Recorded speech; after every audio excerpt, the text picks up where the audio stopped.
रऊफ़ हसन साहब के दुश्मन है, उन्होंने भेस बदल के ख़वातीन के कपड़े पहन के अटैक किया और कुछ नहीं। ये जो खुसरा कम्युनिटी के लोग हैं ना, मुख्तलिफ ख्वाजा सराफ, सॉरी मैं मादरत चाहता हूँ, आपने लफ्ज़ गलत इस्तेमाल किया, मैं कंडेम करता हूँ इसको।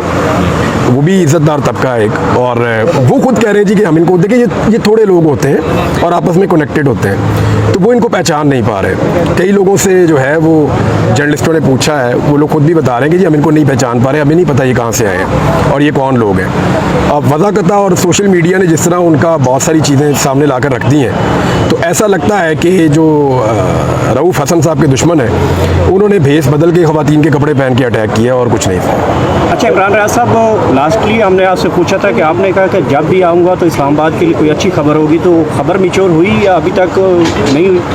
नहीं, इस्लामाबाद के लिए बड़ी अच्छी खबर है भाईजान, पाकिस्तान के लिए हमेशा ही अच्छी खबर होती है, और मैं कभी भी मायूस नहीं हूँ इस मुल्क से, कभी भी मायूस नहीं हूँ। लोगों ने 8 फरवरी को जो कर दिया है, यानी जैसे उन्होंने माफियात को शिकस्त दी है और निज़ाम को आईना दिखाया लोगों ने, एक्चुअली तो वो इनकलाब है, तो ये बड़ी अच्छी खबर थी। और जो शऊर आ रहा है वो बड़ी अच्छी खबर है। जो इस हाई कोर्ट के अंदर से आवाज़ उठी है कि अब हम दबाव में नहीं आएंगे और खुलकर फैसले करेंगे, वो बहुत अच्छी खबर है। और जिस तरह मुअज़्ज़िज़ जज साहिबान इंसाफ की तरफ बढ़ रहे हैं और अपनी खोई हुई स्पेस को वापस हासिल करना चाहते हैं, ये बहुत अच्छी खबर है। तो खबरें तो बहुत अच्छी हैं, लेकिन बड़े लोगों को पसंद नहीं है। हाँ जी, इमरान खान की रिहाई कब तक देख रहे हैं? यार वो इमरान खान खुद ही डिसाइड करेंगे।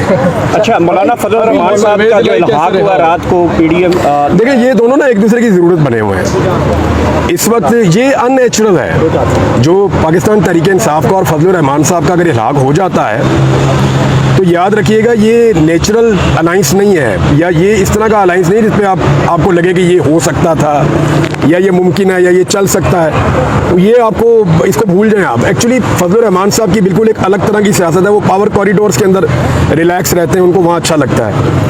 इमरान खान साहब की अलग सियासत है। फजल रहमान साहब जो हैं वो सुलह और लड़ाई के अंदर बड़ी तेज़ी से अपने आप को चेंज कर सकते हैं। इमरान खान साहब को गेयर शिफ्ट करते हुए बड़ा मुश्किल लगता है।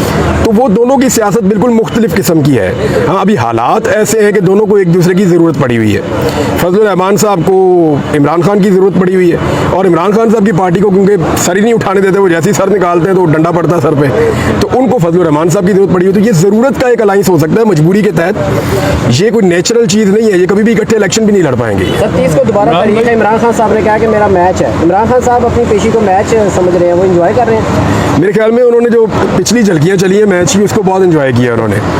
और की रिहाई को कैसे देखते हैं, क्योंकि ऐसा लग रहा है कि शायद स्टैब्लिशमेंट कोई स्पेस देना चाह रही है, कोई कनेक्टिविटी बहाल हो, कोई राब्ते बहाल हों। 10 महीने बंद करके, पसलियाँ तोड़ के, बंदे का बेड़ा गर्क करके जाली केसों में, अब अगर वो छूट गया तो आप उसको डील कहते हैं, तो फिर आपको निज़ाम इंसाफ के ऊपर तो बहुत बड़ा एलिगेशन है आपका ये। अच्छा मुझे ये बताएं, जो जज साहब ने जो अहमद फराद केस में जो रिमार्क्स दिए, उसके बाद बहुत सी प्रेस कॉन्फ्रेंस की गई उन हवाले से, इस पर क्या कहना चाहेंगे आप? देखिए, गायब कर देना किसी को कोई मसले का हल नहीं है। मैंने काफ़ी आवाज़ उठाई है अहमद फरहाद के लिए, मेरी उनसे 1 या 2 मुलाकातें हैं और बड़ी गर्मजोशी के साथ वो मुझे मिले थे, और हमने उनकी फैमिली से भी रब्ता किया है, हमारी नेक तमन्नाएं भी उनके साथ हैं। इमरान भाई, जो जज साहब ने रिमार्क्स, जो जज साहब उसके बाद प्रेस कॉन्फ्रेंस की गई फैसल वाडा की तरफ से, बाकी कई लोगों की तरफ से, देखिए ये तौहीन अदालत का मामला, वो अदालत को खुद देखना चाहिए। सीधी जो बात है, अदालत को उठाना चाहिए मामला। अगर अदालत की कोई भी तौहीन कर रहा है तो अदालत को ये मामला देखना चाहिए। उसका ताल्लुक किसी भी पॉलिटिकल पार्टी से है वो एक अलग बात है। देखिए वहाँ पे जज मौजूद हैं, उनका रुतबा ज़्यादा बड़ा है, वो निज़ाम के ऊपर एक चेक है, वो सवाल भी उठा सकते हैं, जवाब भी मांग सकते हैं। उन्होंने सवाल उठाए, जवाब मांगे।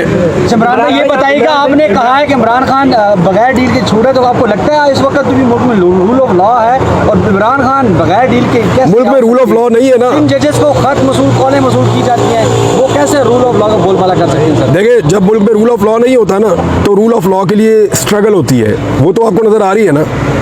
तो जब रूल ऑफ लॉ नहीं होगा तो रूल ऑफ लॉ के लिए स्ट्रगल होगी। के केसेस बन जाते हैं, वजह क्या है? गवर्नमेंट को क्या एतराज़ आता है? देखिए, जो मुझे आज समझ आई है 2 चीज़ें हैं। एक तो वो तौहीन आईजी वाला एक मुकदमा है, उसमें कोई 15 बंदे और इन्वॉल्व हैं, उनमें से सिर्फ मेरा अकेले का नाम ECL पे है। हालांकि मैं अकेला ही ऐसा हूँ जिसको अदालत ने ज़मानत कन्फर्म की है, इस बुनियाद पे केस ही अजीब सा बनाया हुआ है, बाकी किसी का नाम ECL में नहीं है। दूसरा अभी कोई एजेंसियां कोई रिपोर्ट दे रही हैं, वो हम पढ़ के देखते हैं कि मैंने कहाँ बम रखा है, क्योंकि इससे पहले मैं पुलिस वालों को बम मारते हुए भी पकड़ा गया हूँ एक केस में। मैंने को पुलिस वालों को पेट्रोल बम बना के मारे थे और कुछ इस तरह की चीज़ें भी मैंने की थी, और वो डंडे भी मैंने पुलिस वालों को मारे थे। मुझे पता चला एक माह पहले, मेरे ख्याल में 1-1.5 माह पहले मुझे पता चला, फिर मुझे उसमें भी इन्होंने काफ़ी दिन अंदर रखा। तो अब ये देखते हैं कि अब मेरे पे क्या डालते हैं। मैं रॉ का एजेंट हूँ, मैंने कोई बम रख दिया है, किसी जगह पे मैं दहशतगर्दी कर रहा हूँ, किसी चीज़ में इन्वॉल्व हूँ। एजेंसियों की जो रिपोर्टें हैं वो अदालत में भी जमा हो जाएंगी, हमें भी मिल जाएंगी, पता चल जाएगा हमने क्या किया। तौहीन आईजी भी है, आईजी साहब। हाँ, तौहीन आईजी है। देखिए, यहाँ सबकी तौहीन होती है, तौहीन के लिए नया कानून भी ला रहे हैं। अगर तौहीन नहीं होती ना तो पाकिस्तान की आवाम की नहीं होती। वो बेचारे वोट किसी और को डाल के आते हैं, डब्बे से किसी और की पर्ची निकल आती है। सिर्फ आवाम की तौहीन नहीं होती, यहाँ पे रोज़ाना की बुनियाद के ऊपर उनको रोला जाता है, उनको बेइज्जत किया जाता है, उनकी बात नहीं सुनी जाती, हर जगह पे बेचारे कतार में खड़े होते हैं। तो आम आदमी की जानवर जैसी बदतर इन्होंने पाकिस्तान में ज़िंदगी की हुई है, उसके अलावा सबकी तौहीन होती है। और मज़े की बात यह है, जिन लोगों को तौहीन से बचाने के लिए ये हद तक का कानून लेकर आ रहे हैं ना, उनकी शक्लें देखें, वो इस मुल्क के लिए हद तक बने हुए हैं। अच्छा इमरान भाई बताइएगा कि राना सनाउल्लाह ने रात को अहमद मीर के प्रोग्राम में कहा है कि अगर बात खुसरो तक पहुंच गई है सही कहा उन्होंने। आपका क्या मौका, क्या कहना चाहेंगे? नहीं, राणा साहब ने मौक़िफ़ दे दिया, मेरे ख्याल बिल्कुल ठीक मौक़िफ़ दिया। बातचीत 10 राउंड तक सब बात आ देखिए, मैंने ना वो